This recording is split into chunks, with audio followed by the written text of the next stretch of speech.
People at the back, can you hear me clearly? Okay, good. Have you ever held a question in mind for so long that it becomes part of how you think? Maybe even part of who you are as a person? Well, I've had a question in my mind for many, many years, and that is, how can you speed up learning? Now, this is an interesting question because if you speed up learning, you can spend less time at school.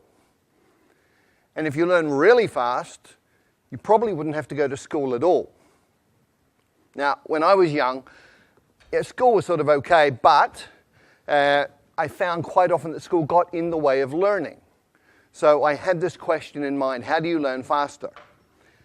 And this began when I was very, very young. When I was 11 years old, I wrote a letter to researchers in the Soviet Union asking about hypnopedia. This is sleep learning, where you get a tape recorder, you put it beside your bed, and it turns on in the middle of the night when you're sleeping, and you're supposed to be learning from this.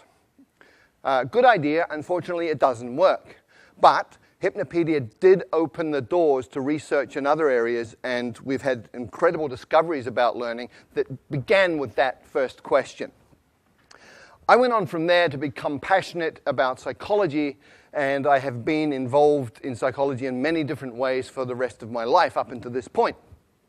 In 1981, I took myself to China, and I decided that I was going to be native level in Chinese inside 2 years.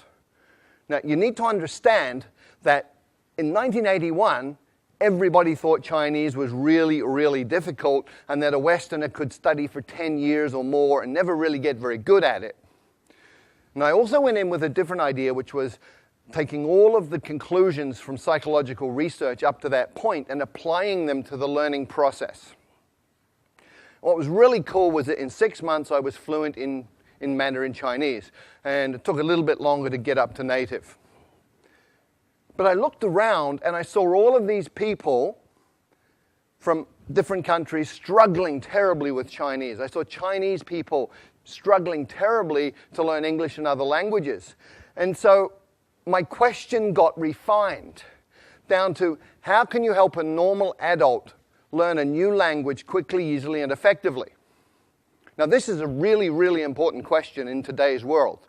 We have massive challenges with environment. We have massive challenges with social dislocation, with wars, all sorts of things going on. And if we can't communicate, we're really going to have difficulty solving these problems. So we need to be able to speak each other's languages. This is really, really important. The question is, how do you do that? Well, it's actually really easy. You look around for people who can already do it. You look for situations where it's already working, and then you identify the principles and apply them. It's called modeling, and I've been looking at language learning and modeling language learning for about 15 to 20 years now. And my conclusion, my observation from this is that any adult can learn a second language to fluency inside 6 months. Now, when I say this, most people think I'm crazy. This is not possible. So let me remind everybody of the history of human progress. It's all about expanding our limits. In 1950, everybody believed that running 1 mile in 4 minutes was impossible. And then Roger Bannister did it in 1956, and from there it's got shorter and shorter. 100 years ago, everybody believed that heavy stuff doesn't fly, except it does, and we all know this. How does heavy stuff fly? We reorganize the material using principles that we have learned from observing nature, birds in this case. And today, we've gone even further. So you can fly a car. You can buy one of these for a couple of $100,000 US. We now have cars in the world that fly. And there's a different way to fly, which we learned from squirrels. So all you need to do is copy what a flying squirrel does, build a suit called a wingsuit, and off you go. You can fly like a squirrel. Now, most people, a lot of people, I wouldn't say everybody, but a lot of people think they can't draw. However, there are some key principles, 5 principles that you can apply to learning to draw, and you can actually learn to draw in 5 days. So if you draw like this, You learn these principles for 5 days and apply them, and after 5 days you can draw something like this. Now I know this is true because that was my first drawing, and after 5 days of applying these principles, that was what I was able to do. And I looked at this and I went, wow! So that's how I look like when I'm concentrating so intensely that my brain is exploding. So, anybody can learn to draw in 5 days. And in the same way, with the same logic, anybody can learn a second language in 6 months. How? There are 5 principles and 7 actions. There may be a few more, but these are absolutely core. And before I get into those, I just want to talk about 2 myths. I want to dispel 2 myths. The first is that you need talent. Let me tell you about Zoe. Zoe came from Australia, went to Holland, was trying to learn Dutch, struggling extremely a great deal, and finally, people were saying you're completely useless, you're not talented, give up, you're a waste of time, and she was very, very depressed. And then she came across these 5 principles, she moved to Brazil, and she applied them, and in 6 months she was fluent in Portuguese. So talent doesn't matter. People also think that immersion in a new country is the way to learn a language, but look around Hong Kong, look at all the Westerners who've been here for 10 years who don't speak a word of Chinese. Look at all the Chinese living in America, Britain, Australia, Canada, who've been there 10, 20 years, and they don't speak any English. Immersion per se does not work. Why? Because a drowning man cannot learn to swim. When you don't speak a language, you're like a baby, and if you drop yourself into a context which is all adults talking about stuff over your head, you won't learn. So, what are the 5 principles that you need to pay attention to? First, there are 4 words. Attention, meaning, relevance, and memory. And these interconnect in very, very important ways, especially when you're talking about learning. Come with me on a journey through a forest. You go on a walk through a forest and you see something like this. Little marks on a tree. Maybe you pay attention, maybe you don't. You go another 50 meters and you see this. You should be paying attention. Another 50 meters, if you haven't been paying attention, you see this. And at this point, you're paying attention. And you've just learned that this is important, it's relevant, because it means this. And anything that is related, any information related to your survival, is stuff that you're going to pay attention to, and therefore you're going to remember it. If it's related to your own personal goals, then you're going to pay attention to it. If it's relevant, you're going to remember it. So the first principle for learning a language is focus on language content that is relevant to you, which brings us to tools. We master tools by using tools, and we learn tools the fastest when they're relevant to us. So let me share a story. A keyboard is a tool. Typing Chinese a certain way, there are methods for this. That's a tool. I had a colleague many years ago who went to night school Tuesday night, Thursday night, 2 hours each time, practicing at home. She spent 9 months, and she did not learn to type Chinese. And one night we had a crisis. We had 48 hours to deliver a training manual in Chinese. And she got the job. And I can guarantee you, in 48 hours, she learned to type Chinese because it was relevant, it was meaningful, it was important. She was using a tool to create value. So the second principle for learning a language is to use your language as a tool to communicate right from day one, as a kid does. When I first arrived in China, didn't speak a word of Chinese. And on my second week, I got to take a train ride overnight. I spent 8 hours sitting in the dining car talking to one of the guards on the train. He took an interest in me for some reason. And we just chatted all night in Chinese, and he was drawing pictures and making movements with his hands and facial expressions, and piece by piece by piece, I understood more and more. But what was really cool was 2 weeks later, when people were talking Chinese around me, I was understanding some of this, and I hadn't even made any effort to learn that. What had happened, I'd absorbed it that night on the train, which brings us to the third principle. When you first understand the message, then you will acquire the language unconsciously. And this is really, really well documented now. It's something called comprehensible input. There's 20 or 30 years of research on this. Stephen Krashen, a leader in the field, has published all sorts of these different studies. And this is just from one of them. The purple bars show the scores on different tests for language. The green and the purple people were people who had learned by grammar and formal study. The green ones are the ones who learn by comprehensible input.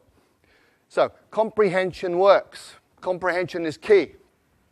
And language learning is not about accumulating lots of knowledge.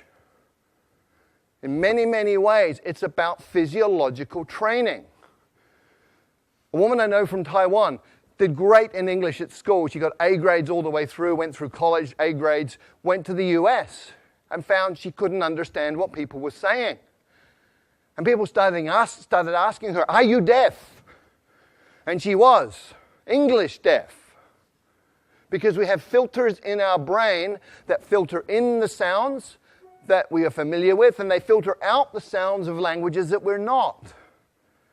And if you can't hear it, you won't understand it. If you can't understand it, you're not going to learn it. So you actually have to be able to hear these sounds.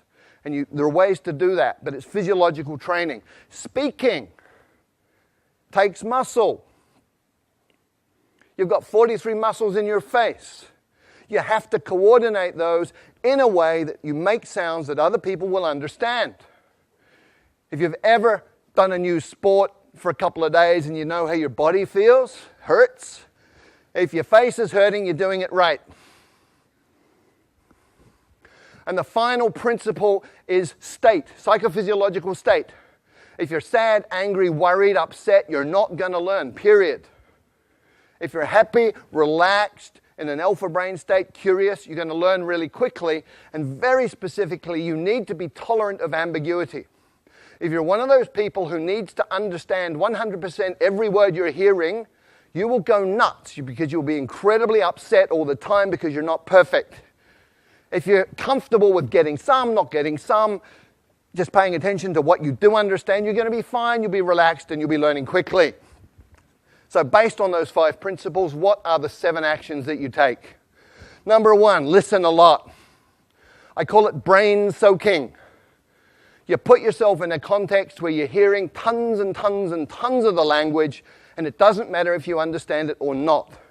You're listening to the rhythms, you're listening to patterns that repeat, you're listening to things that stand out. So just soak your brain in this. The second action is you get the meaning first, even before you get the words. And you go, well, how do I do that? I don't know the words. Well, you understand what these different postures mean. Human communication is body language in many, many ways. So much body language. From body language, you can understand a lot of communication. Therefore, you're understanding, you're acquiring through comprehensible input. And you can also use patterns that you already know. If you're a Chinese speaker of Mandarin and Cantonese and you go to Vietnam, you will understand 60% of what they say to you in daily conversation because Vietnamese is about 30% Mandarin, 30% Cantonese. The third action, start mixing. You probably have never thought of this, but if you've got 10 verbs, 10 nouns, and 10 adjectives, you can say 1,000 different things. Right? Language is a creative process. What do babies do? Okay, me, ba, now. Okay, that's how they communicate. So start mixing, get creative, have fun with it. It doesn't have to be perfect, just has to work. And when you're doing this, you focus on the core. What does that mean? Well, with every language, there's high-frequency content. In English, 1,000 words covers 85% of anything you're ever going to say in daily communication. 3,000 words gives you 98% of anything you're going to say in daily conversation.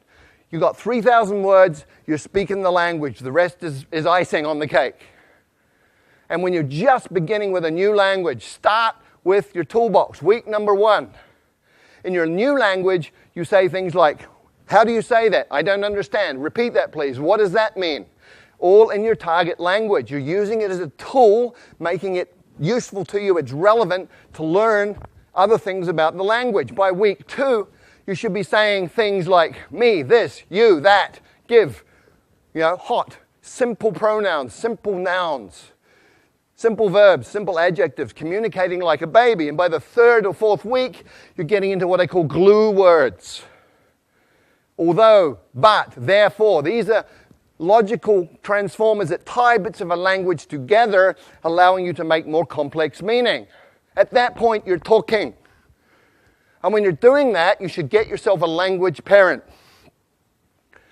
If you look at how children and parents interact, you understand what this means. When a child is speaking, it'll be using simple words, simple combinations, sometimes quite strange, sometimes very strange pronunciation. Other people from outside the family don't understand it. But the parents do. And so the kid has a safe environment, gets confidence. The parents talk to the children with body language and with simple language they know the child understands. So you have a comprehensible input environment that's safe. We know it works, otherwise none of you would speak your mother tongue.